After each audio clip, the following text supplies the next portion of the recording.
Bounce back for the second. This is out.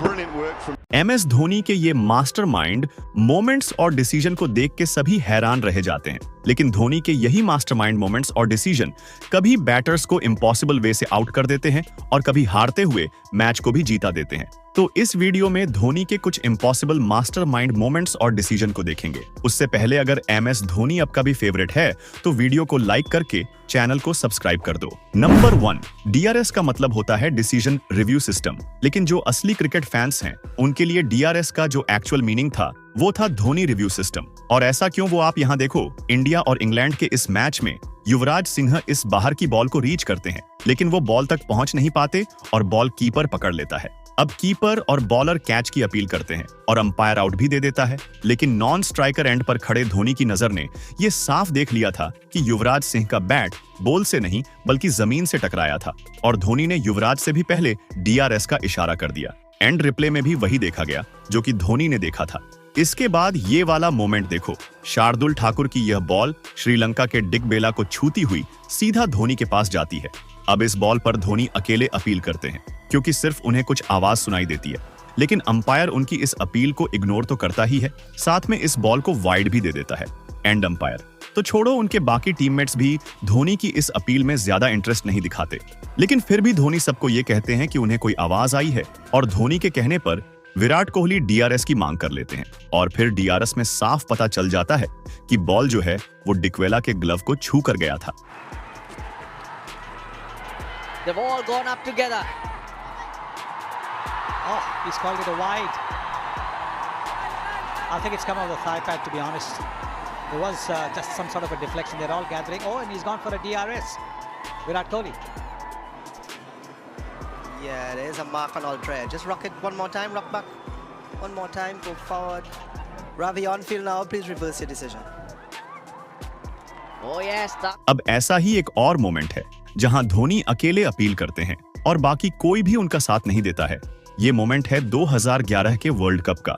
Yuvraj Singh की इस ball को आयरलैंड का यह बैटर आगे आकर डिफेंस करता है और बॉल उसके बैट और पैड के बीच में जाकर कहीं लगता है।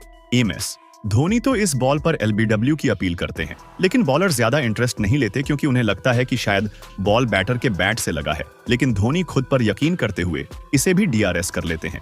एंड एक बार फिर से डिसीजन जो है वो धोनी के फेवर में जाता है। नंबर 2, MS धोनी ने अपने पूरे कैरियर में ऐसे ऐसे डिसीजन लिए जिससे ज्यादातर लोग हैरान हो जाते हैं कि भाई आखिर धोनी ने ऐसा क्यों किया। लेकिन जब उस डिसीजन का रिजल्ट आता है तब सभी यही कहते हैं कि इसके पीछे धोनी का मास्टरमाइंड था।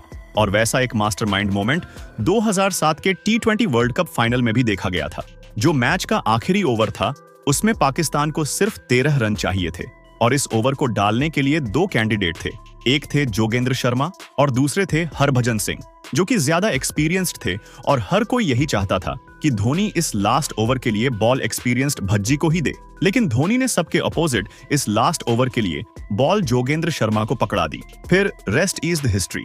जोगेंद्र शर्मा की इस तीसरी बॉल पर मिसबाह उल हक ने ये स्कूप शॉट खेलने की गलती करी और पाकिस्तान 5 रन रहते ऑल आउट हो गई। नंबर 3, हमने ऐसा कई बार देखा है जब इंडिया मैच हार रही थी और MS धोनी ने आकर मैच को टोटली इंडिया के फेवर में लाकर खड़ा कर दिया हो। और वैसा ही एक मैच ये भी था। साउथ अफ्रीका को जीतने के लिए सिर्फ 4 रन चाहिए थे, गेंदें बची थी 50 और अफ्रीका की अभी 2 विकेट्स बाकी थी।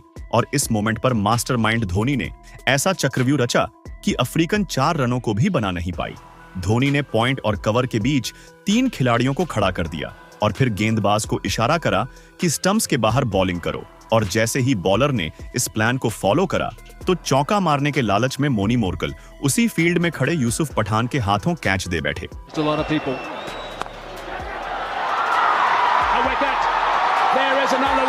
इसके बाद अफ्रीका की आखिरी विकेट बची थी और जब वैन पर्नल स्ट्राइक पर आते हैं तो धोनी एक बार फिर से उन्हीं फील्डर्स को थोड़ा पास आने का इशारा करते हैं। फिर अगेन मोनी मोरकल की तरह वैन पर्नल भी वहीं पॉइंट पर आगे आकर खड़े युवराज सिंह के हाथों कैच दे बैठते हैं और इंडिया हारे हुए मैच को सिर्फ 2 रनों से जीत जाती है।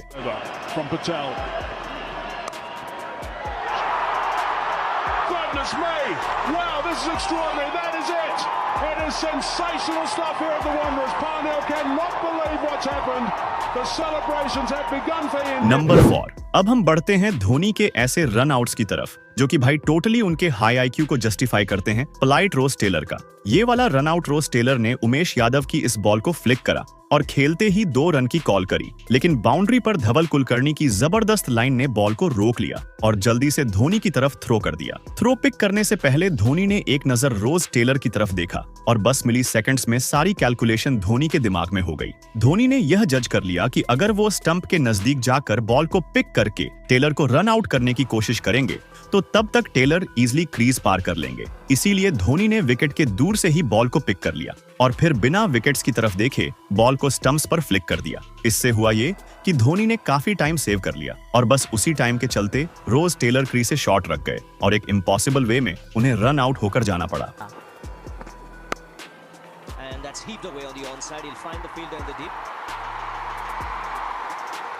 Comes back for the second. Dhoni very quickly collects the ball and puts it back onto the stumps. First impression is out. Brilliant work. अब इसी तरह का एक और रन आउट याद आता है जब MS धोनी ने बिना स्टंप्स की तरफ देखे और बॉल को अपनी टांगों के बीच से फ्लिक करके बांग्लादेश के मुशफिकर रहीम को भी रन आउट करा था। और फिर MS धोनी का यह वाला रन आउट भी काफी स्पेशल था। युवराज की बॉल न्यूजीलैंड के जैकब रम के बैट से लगकर वहीं उनके सर पर खड़ी हो जाती है और विकेट्स के पीछे खड़े धोनी उस बॉल को पकड़ लेते हैं। अब यूं तो जैकब रम कैच आउट थे, लेकिन धोनी ने उन्हें एक बार फिर से आउट कर दिया क्योंकि कैच पकड़ने के बाद धोनी ने यह भी देख लिया कि जैकब रम अपनी क्रीज के बाहर चले गए हैं और धोनी ने अपील करने से पहले उन्हें रन आउट भी कर दिया ताकि जैकब रम अगर कैच आउट ना हो तो रन आउट तो वो हो ही चुके हैं।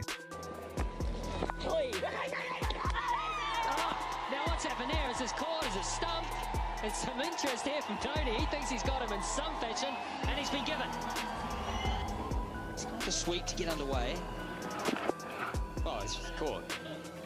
It's caught, but then what happened afterwards was out as well. So there's a double play. The result's the same.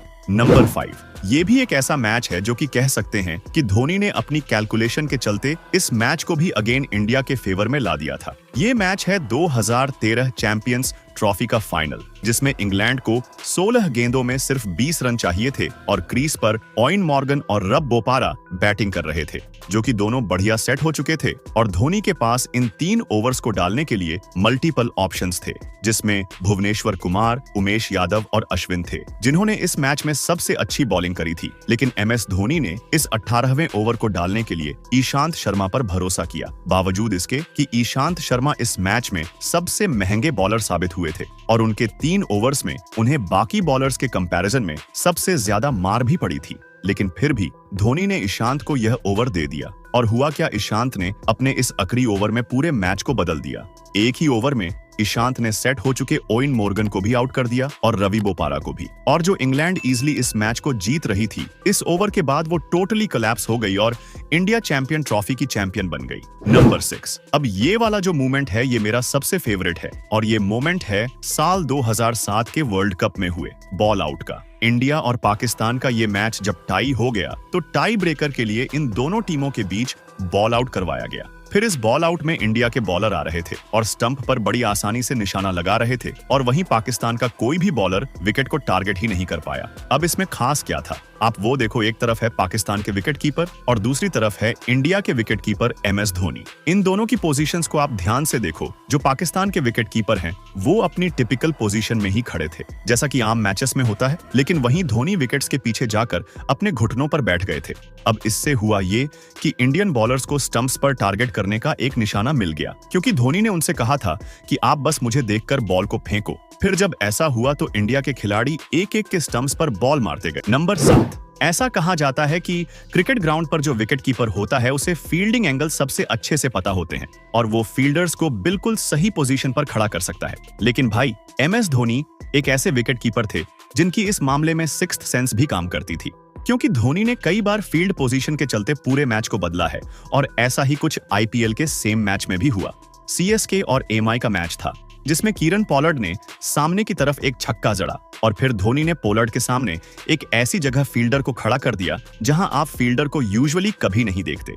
Dhoni ने शिवम दुबे को बिल्कुल पोलर के नाक के सामने स्ट्रेट बाउंड्री पर खड़ा कर दिया और पोलर को चैलेंज करा कि चलो अब इस फील्डर को टप्पा कर दिखाओ। पोलार्ड ने भी इस चैलेंज को एक्सेप्ट कर लिया और उस फील्ड को तपाने की कोशिश में सीधा उस फील्डर के हाथों कैच दे बैठे। लिटरली भाई, उस फील्डर को 1 इंच भी आगे या पीछे नहीं होना पड़ा और पोलार्ड को धोनी के बिछाई इस जाल में फंसकर वापस जाना पड़ा।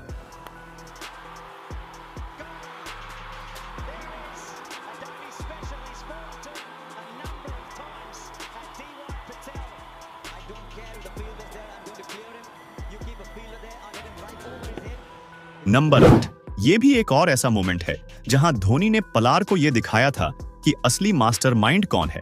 इंडिया और वेस्ट इंडीज का मैच था जिसमें धोनी ने ये शॉट खेला और सिंगल के लिए भाग गए। बॉल जो था वो सीधा पोलार्ड के हाथ में था, लेकिन पोलार्ड यहां धोनी को एक चैलेंज करते हैं।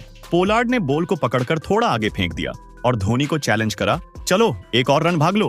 पोलार्ड ने सोचा कि धोनी वाला कहां ये रिस्क लेने वाले हैं, लेकिन भाई जैसे ही धोनी ने नोटिस करा कि पोलार्ड उनके मजे ले रहे हैं तो धोनी झट से दूसरे रन के लिए भी भाग गए और जब तक पोलार्ड ने बॉल को उठकर थ्रो करा तब तक धोनी यह दूसरा रन भी पूरा कर चुके थे और पोलार्ड की स्मार्टनेस ने उन्हीं का मोए मोए कर दिया। He would have to be Superman to be running someone out from that distance. That is ridiculous.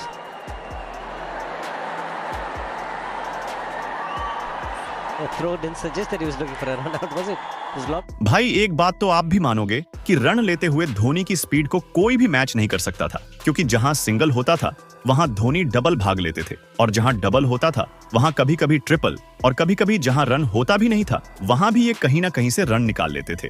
और ऐसा ही एक मोमेंट ये भी है। इंडिया और इंग्लैंड का मैच था और धोनी ने ऐसी जगह दुक्का भाग लिया जहां एक रन भी लेना मुश्किल था। जिमी एंडरसन की बॉल धोनी के बैट से टकराकर सीधा विकेट कीपर के हाथ में चली गई और विकेट कीपर ने बॉल को पकड़कर सीधा स्टंप्स पर थ्रो कर दिया। अभी तक तो धोनी ने रन लेने का सोचा नहीं था, लेकिन जैसे ही कीपर ने डायरेक्ट हिट मारी तो धोनी को सिंगल लेने का मौका मिल गया और उन्होंने सिंगल भाग लिया। अब बॉल जो था वो विकेट के पास ही रुका था, लेकिन विकेट कीपर अभी तक वहीं लेटा था और बॉलर जिम्मी एंडरसन वापस अपने रनअप की तरफ बढ़ने लगे थे और ये देखकर धोनी ने यहीं से दूसरा रन भी भाग लिया, क्योंकि जो बेल्स थी वो पहले से गिर चुकी थी और अब उन्हें रन आउट करने के लिए कीपर को स्टंप्स निकालने पड़ते। और बस धोनी ने ये सारी कैलकुलेशन करके डॉट से दूसरा रन भी पूरा कर लिया और जहां एक रन भी नहीं था वहां 2 रन आ गए। नंबर 9, आपने देखा होगा कि MS धोनी जो थे वो मैच के हर एक सेकंड में इवॉल्व रहते थे, चाहे विकेट के पीछे कीपिंग करते हुए हो या फिर बैटिंग करते हुए। मैच की सारी कैलकुलेशंस हमेशा धोनी के दिमाग में पहले से हो जाती थी और उन्हें कैप्टन कूल भी इसलिए कहा जाता था क्योंकि वो हाई प्रेशर सिचुएशन में भी काफी कूल रहकर डिसीजन लेते थे। और उनकी इस कैलकुलेशन का छोटा सा एग्जाम्पल आप इस वीडियो में देखो। इंडिया और ऑस्ट्रेलिया का मैच था और इस मैच को जीतने के लिए इंडिया को लास्ट 5 गेंदों में 6 रन चाहिए थे।